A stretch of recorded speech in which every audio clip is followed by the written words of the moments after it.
नमस्कार, मैं दिव्या। बिहारी न्यूज में आपका स्वागत है। खबरों की ओर बढ़ने से पहले एक नजर सुर्खियों पर। बिहार में बाढ़ और अन्य आपदाओं का नहीं होगा डर, इसका पता लगाने में इसरो करेगा मदद। बीमारी या दिव्यांगता के नाम पर ट्रांसफर लेने वाले शिक्षकों के सर्टिफिकेट की होगी जांच। चूड़ा दही भोज के बाद राजनीतिक गतिविधियां होंगी तेज। मंत्रिमंडल में 4 नए चेहरे हो सकते हैं शामिल। अब जमीन खरीद बिक्री के लिए अलग से नहीं देना होगा आवेदन। विवाद की स्थिति से निपटने के लिए लिया गया फैसला। 22 जनवरी से शुरू होने वाली T20 के लिए टीम का हुआ ऐलान।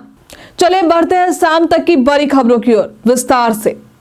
बिहार में आने वाली आपदाओं का पता लगाने के लिए इसरो करेगा मदद। बिहार में आने वाली आपदाओं जैसे बाढ़, सुखाड़, लू, शीतलहर, वज्रपात और भूकंप की निगरानी और पूर्वानुमान के लिए इसरो के स्पेस एप्लीकेशन सेंटर यानी सैक मदद करेगा। बीते दिन स्पेस एप्लीकेशन सेंटर, बिहार राज्य आपदा प्रबंधन प्राधिकरण और मौसम सेवा केंद्र के बीच एक समझौता हुआ है। इस समझौते से आपदाओं की सटीक भविष्यवाणी में मदद मिलेगी और आपदा प्रबंधन नीतियों के कार्यान्वयन में उपग्रह डेटा का उपयोग किया जाएगा। रिमोट सेंसिंग डेटा से बाढ़ के दौरान नदियों की गहराई और जल प्रवाह का अनुमान लगाया जा सकेगा, जिससे नुकसान कम होंगे। इसके अलावा शोध छात्र सैक और इसरो से डेटा लेकर अध्ययन कर सकेंगे। बीमारी या दिव्यांगता के आधार पर ट्रांसफर लेने वाले शिक्षकों की होगी जांच। बीमारी या दिव्यांगता के आधार पर ट्रांसफर लेने वाले शिक्षकों के सर्टिफिकेट की जांच की जाएगी। यदि किसी सरकारी स्कूल के शिक्षकों ने गलत सर्टिफिकेट दिए तो उनके ट्रांसफर को अमान्य कर दिया जाएगा। 1,90,000 शिक्षकों ने ट्रांसफर के लिए आवेदन किया है, जिनमें से 10,470 ने बीमारी या दिव्यांगता के आधार पर आवेदन किया है। इसमें 759 कैंसर रोगी और 2,579 गंभीर बीमार शिक्षक हैं। डॉक्टर और दिव्यांग अधिकारी इन सर्टिफिकेट की जांच करेंगे। पहले चरण में कैंसर रोगियों का ट्रांसफर किया जाएगा। हाल ही में 47 शिक्षकों के आवेदन पर बैठक हुई थी, जिसमें 35 का ट्रांसफर किया गया और 9 शिक्षकों की कैटेगरी बदली गई। 712 शिक्षकों के प्रमाण पत्र की जांच जारी है। चुनाव की तैयारी शुरू। मंत्रिमंडल में 4 नए चेहरे हो सकते हैं शामिल। बिहार में इस साल विधानसभा चुनाव की तैयारी शुरू हो गई। राजनीतिक गतिविधियों में 14 जनवरी के बाद और भी तेजी आ सकती है, खासकर दही चूड़ा भोज के बाद। इस बीच बिहार के मुख्यमंत्री नीतीश कुमार अपने मंत्रिमंडल का विस्तार कर सकते हैं, जिसमें बीजेपी से 4 नए चेहरे शामिल हो सकते हैं। साथ ही बीजेपी के वर्तमान मंत्रियों के विभागों का पुनर्वितरण भी किया जाएगा। दूसरी ओर राष्ट्रीय लोक जनशक्ति पार्टी मकर संक्रांति पर 15 जनवरी को दही चूड़ा भोज का आयोजन कर रही है, जिसमें नीतीश कुमार और लालू यादव को आमंत्रित किया गया है। इसी दिन एनडीए कार्यकर्ता सम्मेलन भी आयोजित होगा, जिसका उद्देश्य गठबंधन को मजबूती देना और मिशन 2025 की शुरुआत करना है। गणतंत्र दिवस समारोह की तैयारियां हुई शुरू। गणतंत्र दिवस समारोह की तैयारियां पटना के गांधी मैदान में शुरू हो चुकी है। शनिवार को परेड की रिहर्सल की शुरुआत की गई, जो 25 जनवरी तक चलेगी। इस परेड में कुल 16 टुकड़ियां भाग लेंगी। पहले दिन परेड की रिहर्सल सुबह 7:30 बजे से शुरू हुई थी, जबकि आज की रिहर्सल सुबह 9 बजे से 11 बजे तक हुई। मैदान की साफ सफाई और बैरिकेडिंग के काम भी शुरू हो चुके हैं, ताकि दर्शकों को सुविधा मिल सके। परेड की शुरुआत बैंड बाजे से हुई, जिसमें CRPF, SSB, ITBP, STF, CIS, BSP, जिला सशस्त्र बल, यातायात पुलिस, बिहार कारा पुलिस, उत्पाद पुलिस, होमगार्ड, एनसीसी, स्वान दस्ता और फायर ब्रिगेड के जवान शामिल हैं। झांकी बनाने का काम भी जारी है।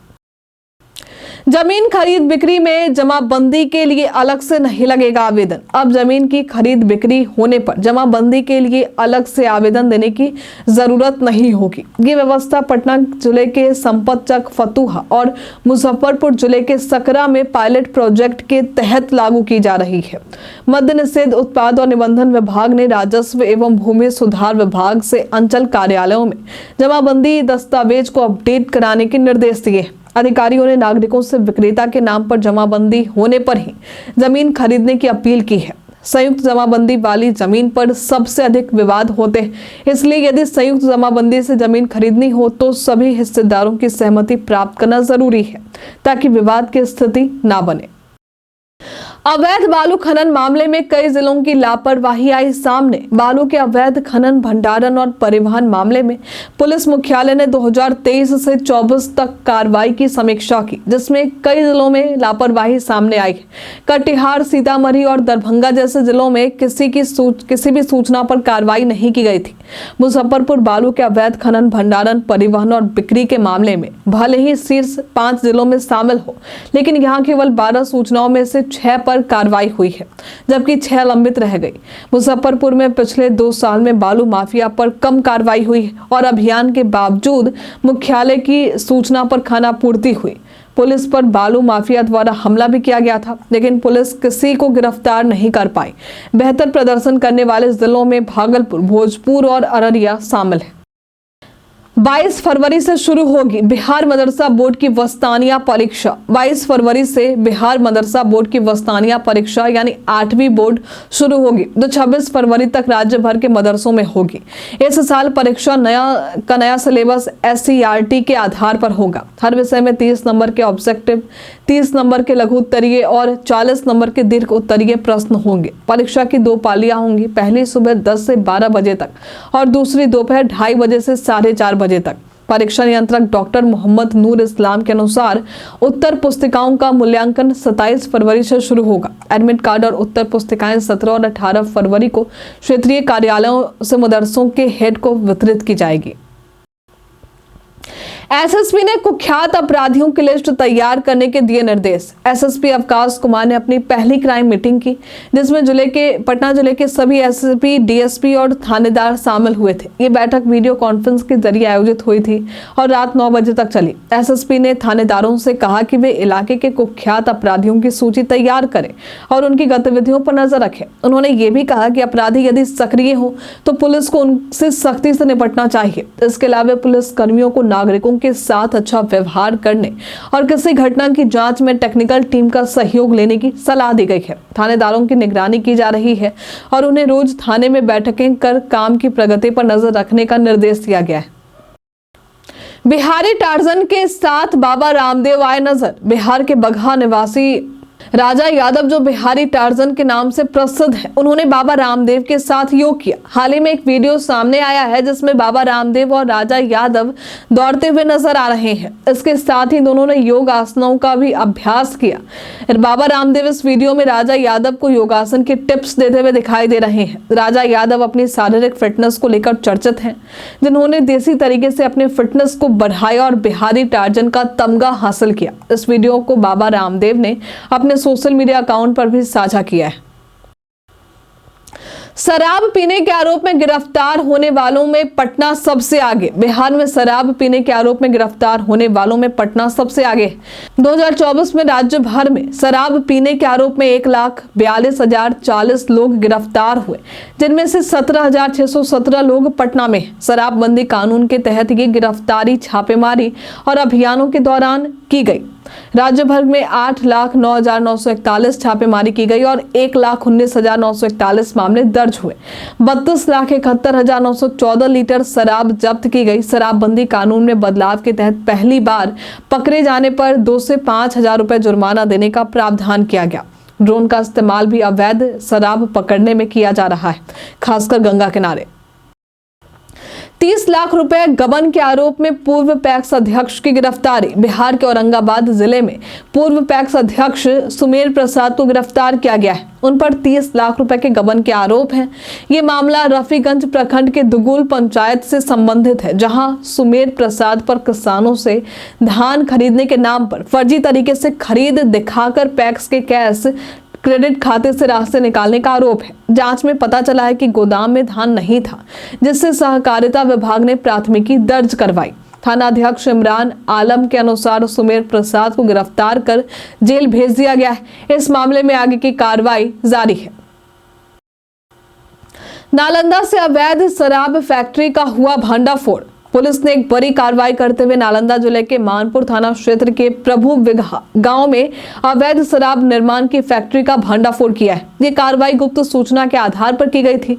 इस दौरान छापेमारी में 3 लोग गिरफ्तार किए गए, जिनमें एक महिला भी शामिल है। थाना अध्यक्ष सुमन कुमार के अनुसार मुरारी चौहान के घर पर छापेमारी में 20 लीटर स्प्रिट, विभिन्न केमिकल और शराब निर्माण सामग्री बरामद किए गए। साथ ही शराब के निर्माण में उपयोग होने वाले उपकरण, खाली बोतलें और शराब के स्टिकर भी मिले। गिरफ्तार आरोपी 50 वर्षीय धनिया देवी है और 20 वर्षीय शांति कुमारी व 19 वर्षीय छोटू कुमार है। पुलिस ने इनके पास से एक रॉयल एनफील्ड मोटरसाइकिल भी जब्त की है।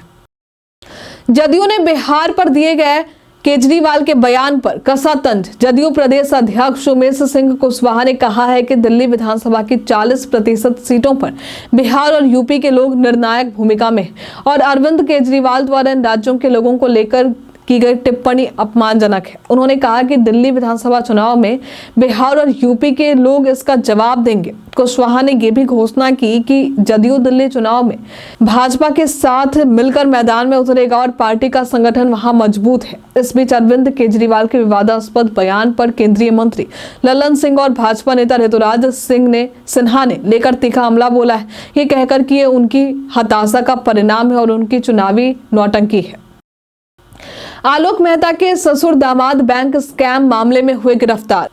राजद सुप्रीमो लालू प्रसाद यादव के करीबी विधायक आलोक मेहता की मुश्किलें बढ़ रही हैं। ईडी ने वैशाली शहरी विकास कोऑपरेटिव बैंक में हुए 100 करोड़ रुपए के घोटाले में उनके ससुर और दामाद को गिरफ्तार किया। जांच में बैंक के सीईओ विपिन तिवारी, उनके ससुर राम बाबू सांडिल्य और अन्य आरोपियों को गिरफ्तार किया गया। ईडी ने आलोक मेहता के ठिकानों पर छापेमारी कर उनके परिवार से जुड़े कई दस्तावेज बरामद किए। आलोक मेहता के खिलाफ साक्ष्य जुटाने का काम जारी है। ये बैंक 35 साल पहले उनके पिता ने स्थापित किया था और 2015 में गबन के आरोपों के कारण आरबीआई ने इसका वित्तीय कारोबार बंद कर दिया था। तेज गेंदबाज मोहम्मद शमी की भारतीय टीम में हुई वापसी।